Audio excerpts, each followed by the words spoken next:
Hello, good people. Welcome to the First Prince of Club podcast, hosted by yours truly, Timber Prince. We've been missing from your ears and your eyes in a very long time. But before we get into today's full episode, do make sure you do follow and subscribe to our YouTube at the Fresh Prince of Talk podcast, as well as Google, Apple, and Spotify. And so for today's episode, since it's been a very long time again, I'm saying it, we are going to be talking more into about being queer in today's times, especially also in the professional world. So, joining us today on this very insightful and exciting conversation is someone I like to also call a friend, an acquaintance, and someone who's also in the professional and queer spaces. So, before we deep dive into it, I would like our guest to introduce himself.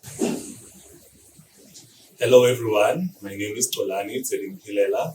I'm a registered nurse, and I'm just someone who's also just trying to figure things out like the rest of you. And I'm so glad to be part of this show today. Thank you, Tolani, for actually joining us. Sometimes you get influenced when I'm calling you Tolani because I'm used to addressing you by Teddy. So, on today's episode, we are actually going to be deep diving into what it means to actually being queer and also existing in today's world and in those professional spaces.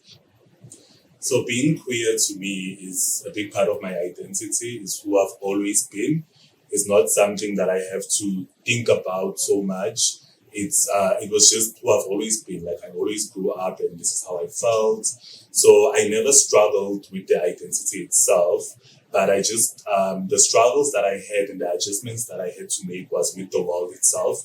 But within myself, I've always been so true to myself, and I knew who I was, even though I did not always have the label for it. But this is just me and how I've always been.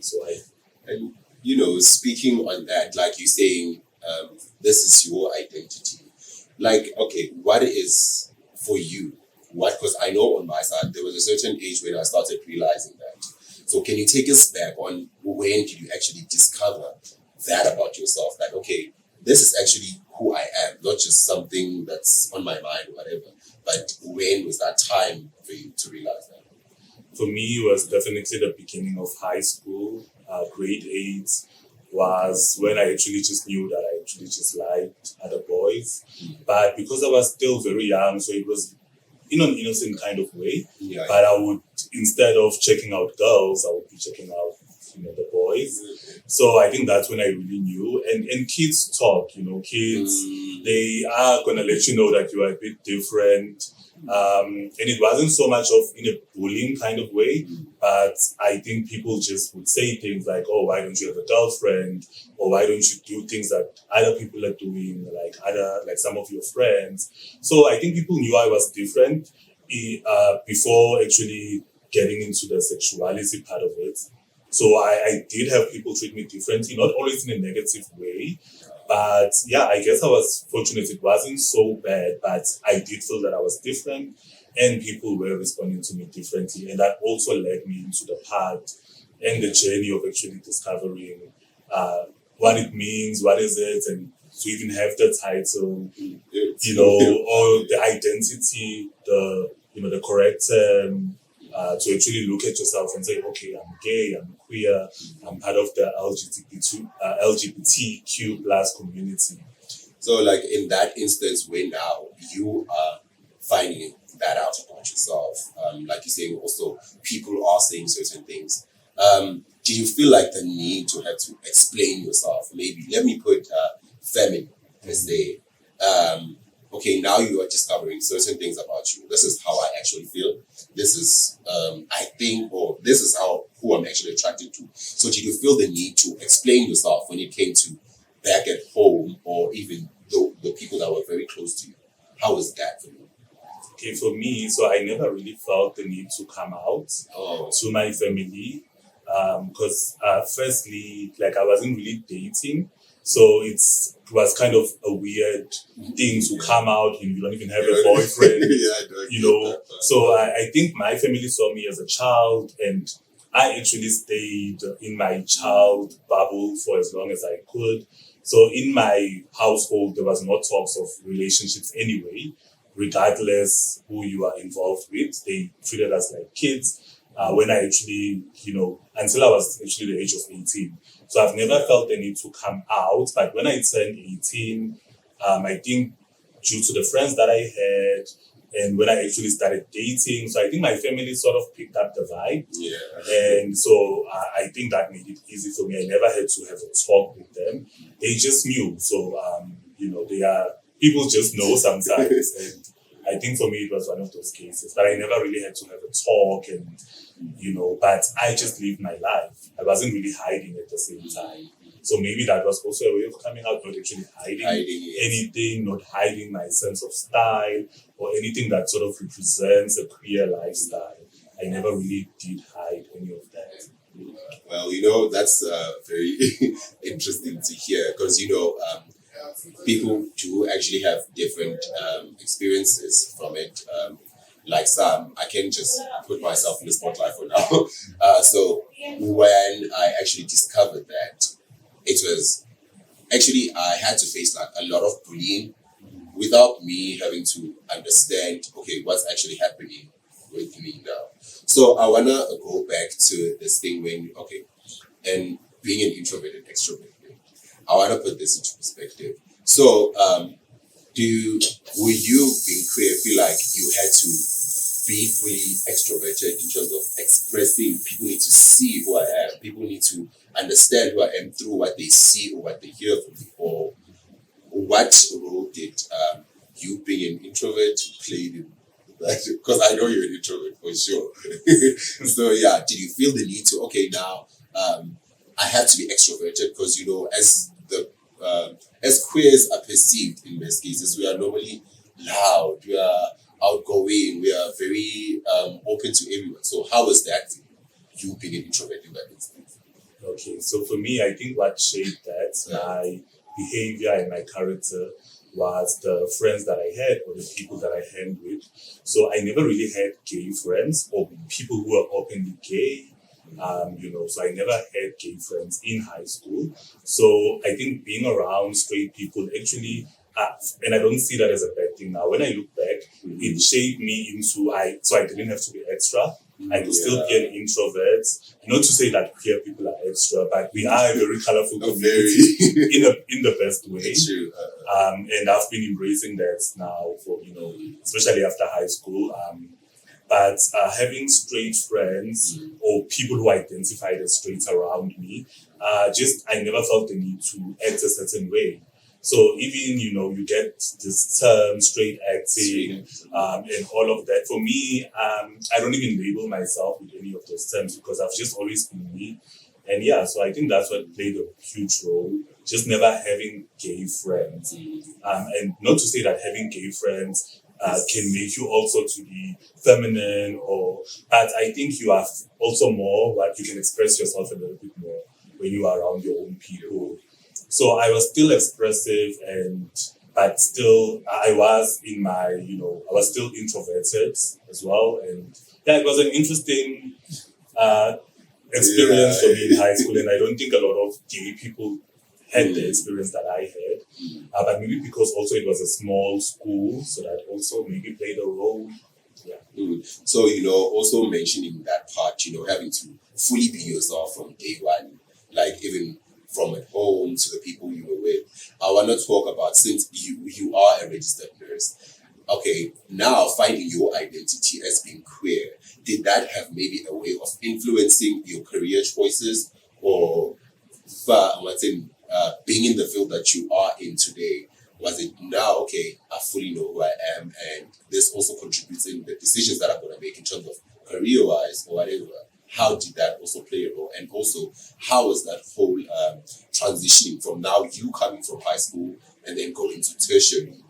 How was that space now in terms of being you and yeah? All right. So being a nurse, choosing or deciding to be a registered nurse was really inspired by my family members. My late aunt was a nurse. One of my cousins, she's a nurse. So I was surrounded by nurses my whole life. So, and I think, yeah, it was just, and it's a decision that I made with my mom. So because I've always been I've always had a caregiving spirit. So I think some can associate that with being gay because it comes with softness. But I think even straight people can be soft. But I don't think my sexuality made the decision for me, but it was more my personality and just the person that I am and how I grew up taking care of even my mom. If she felt sick, I would be, from an early age, I was just a caregiver, even for my late brother. So it was something that was in me to just care for others. And I've always been, some associate that or describe that as weakness, but I've always been a soft person with a soft spirit, a gentle spirit, which helps me, which I think you need that to be a nurse. Yeah, you need to have compassion. Me being me and my overall personality traits that actually played a role into me becoming a nurse because it just aligned with who I am. And so with you now having to be at tertiary, like the friend groups there, how was it? Was it still the same dynamics as in high school or now? It was very different. So tertiary, I feel like that's when I really came to be more of, how can I describe it? I was just more expressive. I was more free and I had gay friends. So now I had gay friends. So I was just living my best gay life in tertiary. And I was accepted. I felt accepted, maybe because of, again, the career choice. So I went to a nursing college. So being gay was not something that was working against me or used against me. Yes, you would hear homophobic things from time to time, but I felt accepted, but you always have to also kind of not really fight, but I think I was just so me, if I can just find the right word. I was just me and and the world just had to adjust. I wasn't trying to fit into the college. I was just, so true to myself again. And the friends helped. I had a very good friends, great friends. Some of them I'm still in contact with till this day. And I made a lot of great memories. So yeah, I was truly open, if you can call it that. I was openly gay in college. And then I think I got to experience a lot of things about myself, about the world, not in a bad way, but that's when I started playing around with fashion, different hairstyles, and things, I remember hairstyle era. So tertiary was just amazing. Yeah. And I was just living my best gay life in tertiary. So, also mentioning that, like there was, when you're speaking about homophobia, right? Do you believe that we as the queer community, actually, some of us have internalized homophobia in a way where maybe we can be in a group, but then again, there's a specific preference, like saying, for instance, there's this masculine against feminine, I don't know if I call it energy or what, but yeah. So with that, do you believe that also, even in our circle, like in our community, as much as yes, we are living with other people are going to be somewhat homophobic and all that, but do you believe that as the gay community, we also suffer from internalized homophobia amongst ourselves? 100% internalized homophobia is a thing. I feel like it's always been a thing, and I feel I don't want to say the heterosexual world, but it does actually contribute into that, because I feel like some gay people, even when they've accepted that they are gay, they are queer, but if they are straight acting, they feel more accepted in heterosexual spaces or in the world in general. So, and with that, when another gay person comes who's maybe more feminine, they might feel like, oh, now you are embarrassing me, or you are, or people are going to perceive me as that gay guy.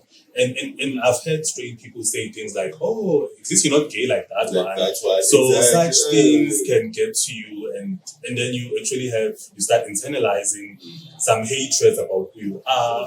So if you happen to be straight acting, or you fit into that title, into that box, naturally, if that's who you are, that's absolutely fine. And if you are feminine, if that's really who you are, as long as you are just true to yourself, I think it's it's not a problem. But definitely there is a lot of internalized homophobia when it comes to relationships, friendships.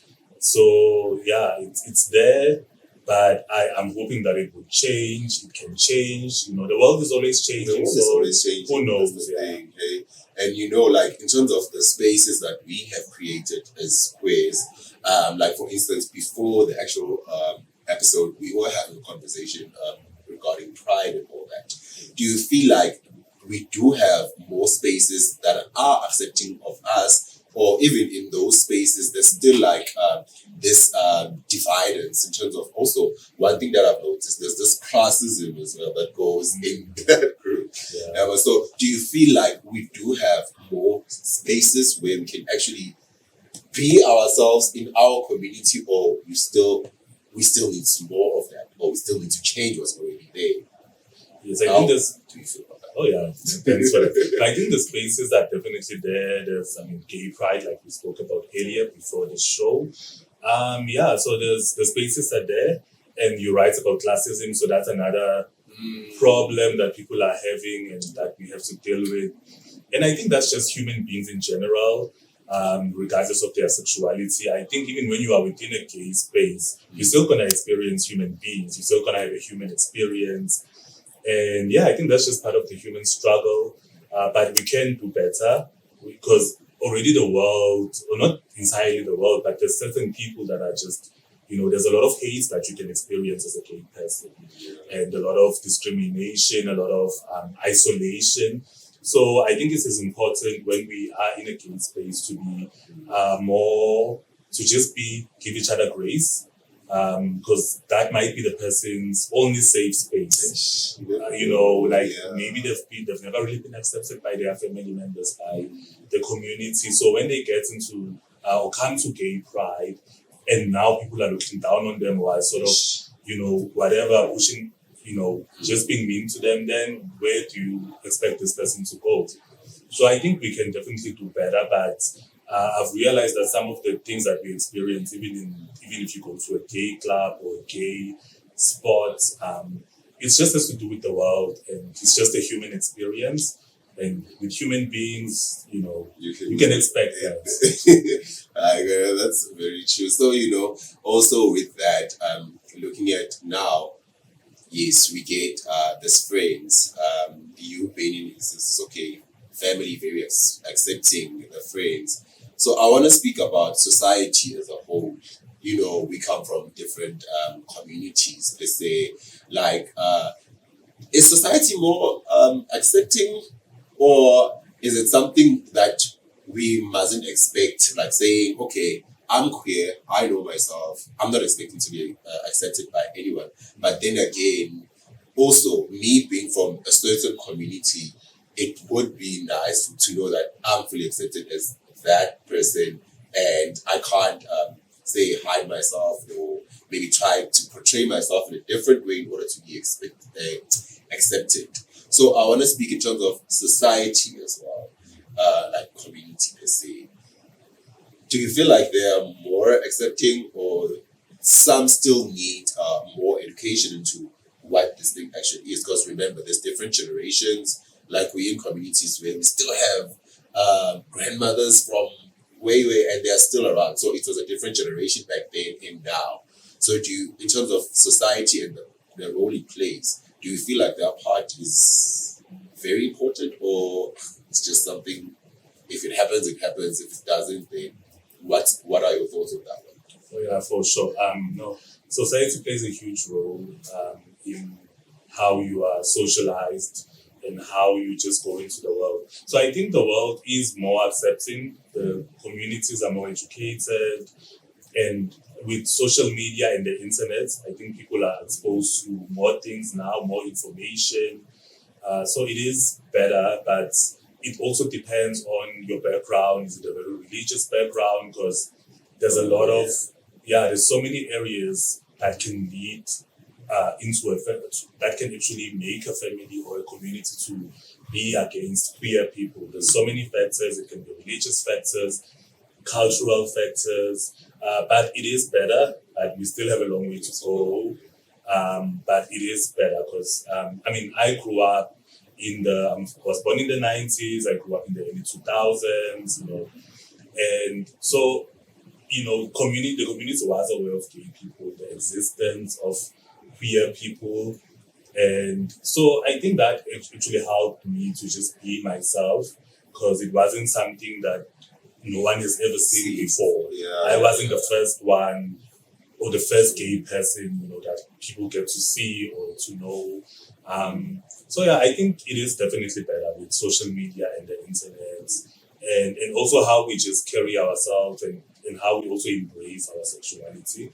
I think also our generation, the one before us, and and so on, the way we live our lives actually impacts how people view the queer community. True. So even us have a big role to play. That's true. So how we handle ourselves, how we carry ourselves, also influence how the entire world or the entire community looks at a gay child. Or yeah. Right, knowing you queer and then now having to have your first boyfriend. How was that experience for you? Let me just start there with you. All right, that is an interesting one. So that is an experience that, you never forget that. You only get to experience that once. So for me, it was beautiful, considering, I'm a queer person, all the difficulties and challenges, even violence that you can face, just trying to be with the person that you love. So for me, I started dating at the age of 18, which I think was appropriate. Maybe that helped. I didn't date in school. So I was done with school. Okay. I actually finished school. I think I was turning 17 in matric. So I got to finish school a bit early. And then I turned 18 the following year after completing high school.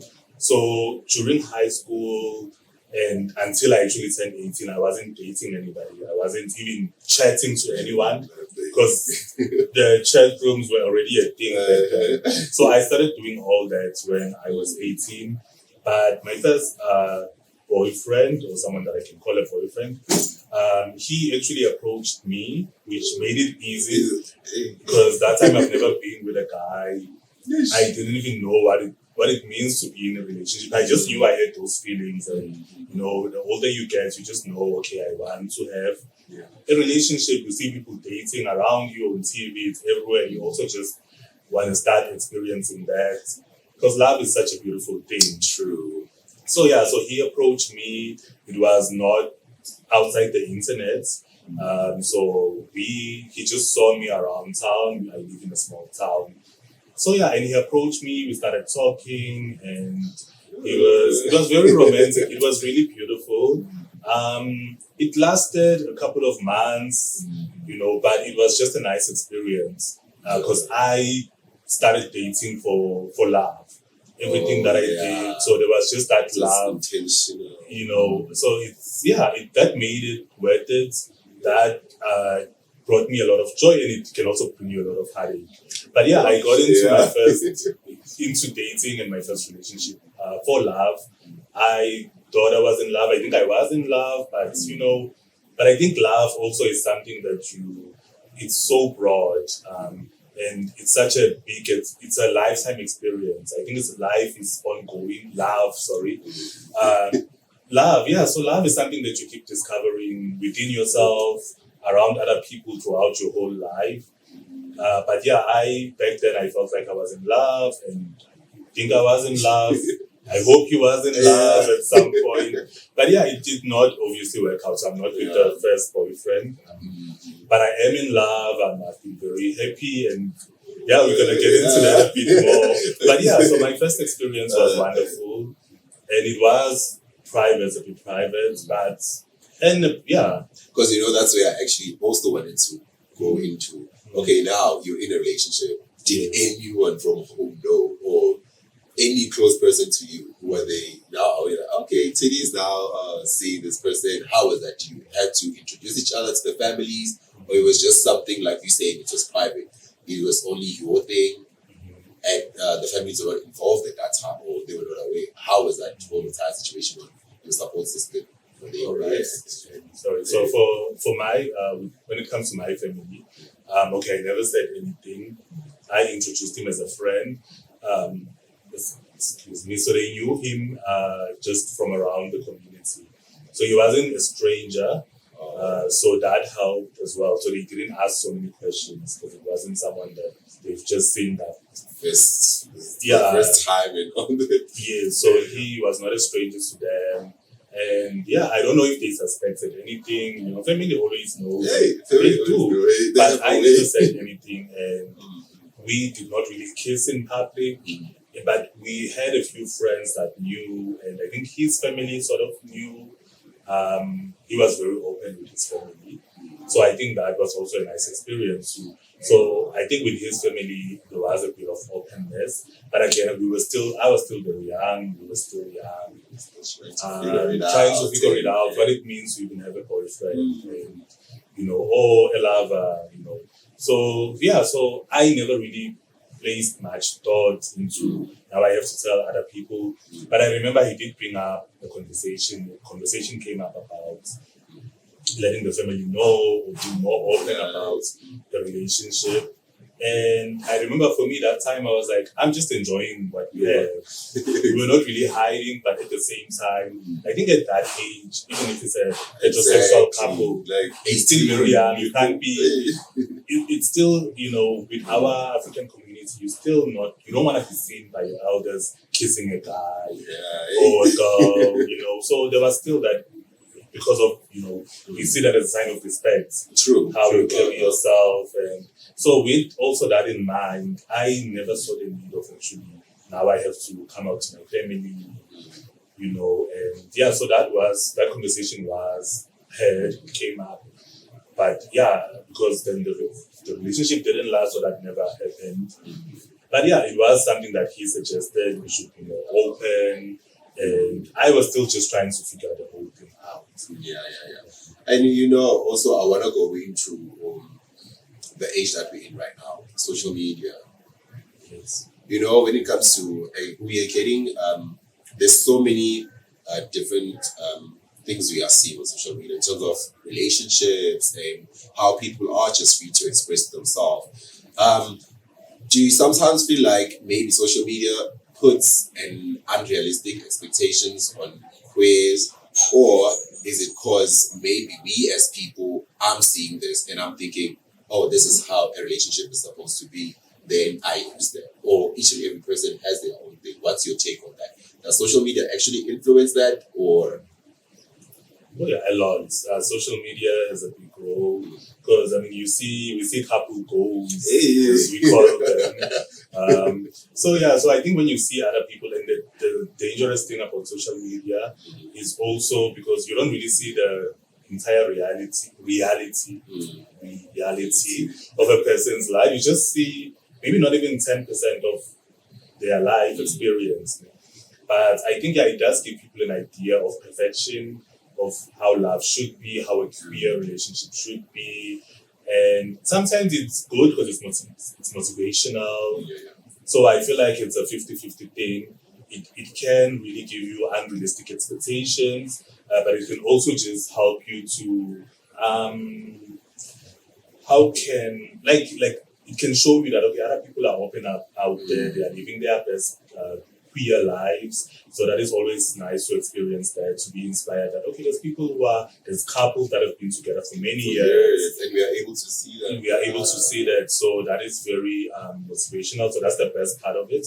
I think the negative side is when you just lose yourself trying to be like those people from social media. I think you can be inspired by them. By social media. I'm on social media, so I hope I'm getting inspired. I'm getting inspired, and I hope I'm inspiring others as well. I'm not that popular, but so I think if we just take the good from it, like you can see when people have long-term relationships, it's nice to see. Sometimes they even share their experiences, how they met, and so it depends on who you follow. And some people are very open about their relationships. So that is nice to see on social media, and it's inspiring.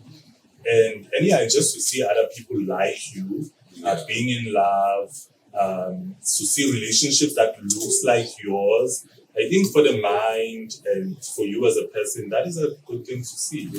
So you can just take in the positive from it, and block out the rest because you still have to live your life and not exactly mimic what they are doing, and you still have your own journey, but you can still be inspired and you can still learn a thing or two from others. No, that's actually very true. Like whether we like it or not, really, this is that age where everything is on social media, and like you say, there's so many inspirations that come from there. As much as yes, we'll be looking at some, there's always a negative and positive side to everything. That's how I believe. And so with that, so also one of the things I really wanted to conversate about, seeing like, okay, now you're a professional, you are in that space. How is it being queer in a professional field? It's interesting. Okay, fortunately, I've had a good experience so far. In terms of colleagues, when it comes to colleagues, being a registered nurse, I've had the best colleagues. I think everyone is supportive. I don't always really share the intimate details of my life, but I do post on social media and I don't really block anyone. So people do see from social media, WhatsApp statuses. So that is also my way. So I feel like because I'm open, I never really have to come out. I feel like I've been living my life, not really having to come out to anyone. So people, they do eventually, figure that out. Actually, maybe almost immediately. Because I'm so true to myself and I don't talk about a girlfriend, and they just pick it up that, okay, the average 34-year-old maybe that's going to be having, a kid, a baby mama, or a wife. So when they see that, okay, his life is not really, it's a bit different. And so I haven't really experienced homophobia or behavior that I can, of course, every day there's ups and downs. True. We've all had bad experiences at work, but I wouldn't call them homophobia,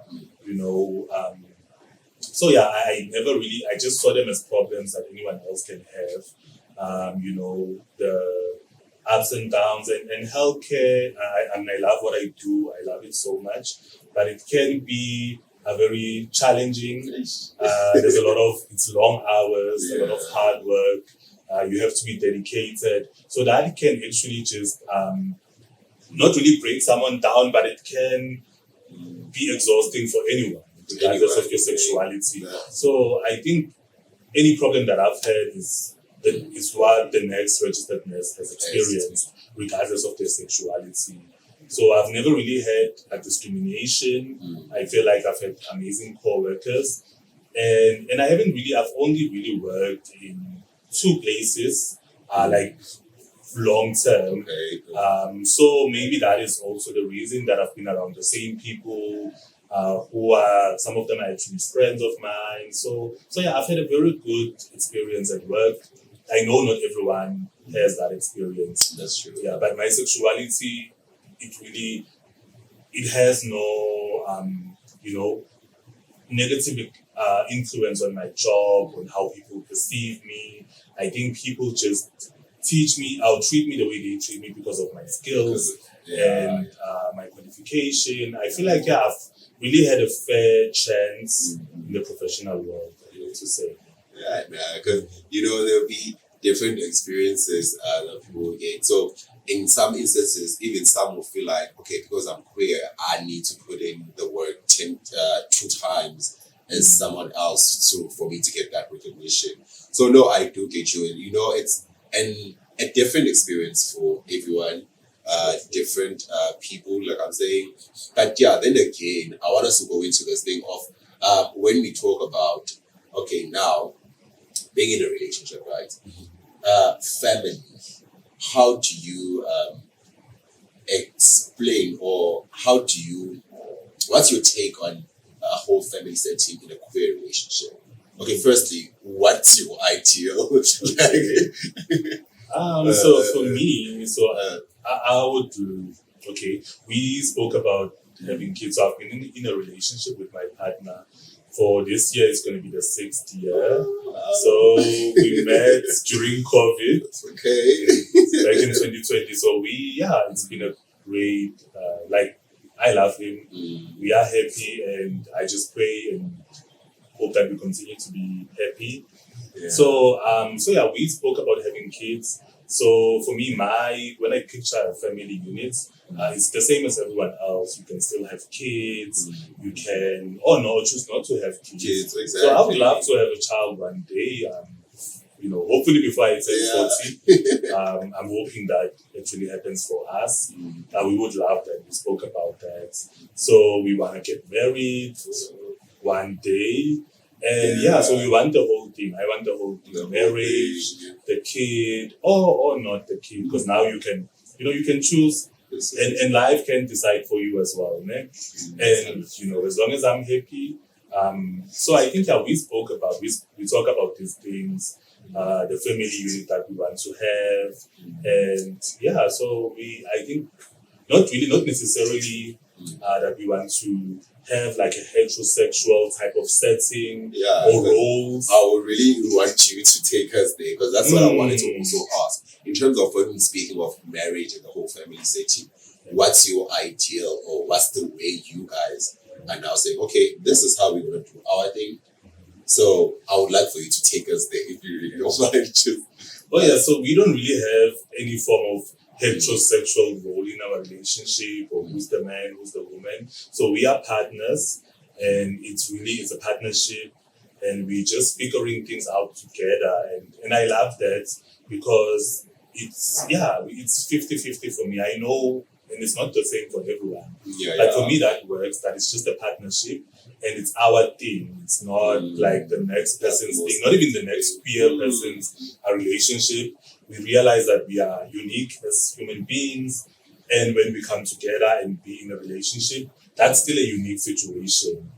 So we're not trying to be like anyone else. And yes, we do get inspired by other people, by other couples, but it's really, we are just so authentic in our relationship, with our goals that we have and the dreams that we have for our relationship. So it's our thing, So I hope that answers it.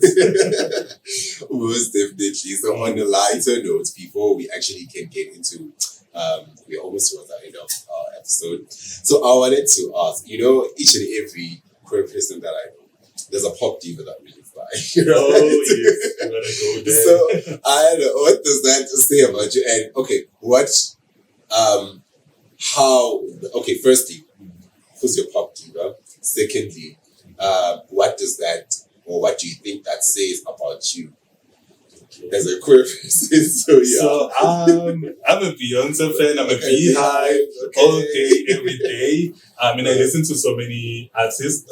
Temba knows, but I'm a Beehive first. So I don't know what people think of the Beehive these days, but I think they are successful group of people. They are reasonable. And I don't think they are hated as much on Stan, Twitter, whatever you call it. I think the Beehives are doing better. I don't know, they are accepted, They don't have as many struggles, and I won't call them struggles, but you know how it is. And we follow Stan Twitter. But Beehives are doing okay. And I think it matches my personality. So it makes sense why I'm a Beehive. That is just how I am. You can decide what that means to you. And, And on your side, I'm a Bob. I'm a hardcore Barb. So we are very hard-headed. Something I know, but very loyal though. Very loyal. One thing about Barbs. And I can say, having to as I was we were speaking about how school was when you firstly discovered, okay, I'm queer. One of the reasons why I became a Bob was through, I think I started facing bullying from high school, from primary until high school. So the main reason why I resonated so much with Nicki Minaj, I can say, it's because I think it was Pink Friday, it was when it came out, 2010.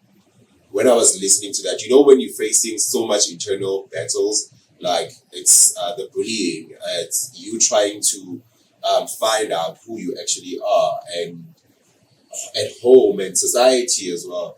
That was more oh my God, I finally found a voice that's expressing what I'm actually going through right now, and it's actually pushing me to say, no, man, you can do it, persevere and all that. So I think that was the main reason I became about till date. That's a beautiful story. Yeah. It's so inspiring. And yeah, and Nikki is great. He knows I'm a Nikki fan. I'm not much of a bar, but he is bad.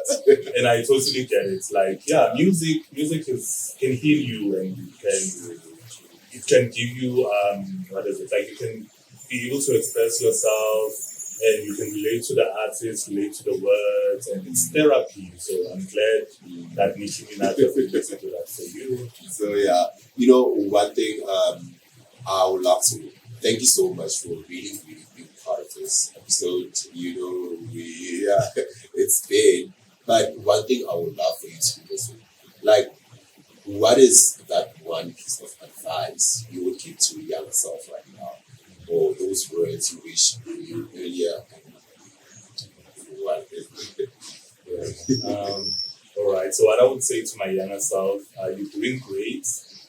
Just stay true to who you are. You're an amazing person. Your family loves you.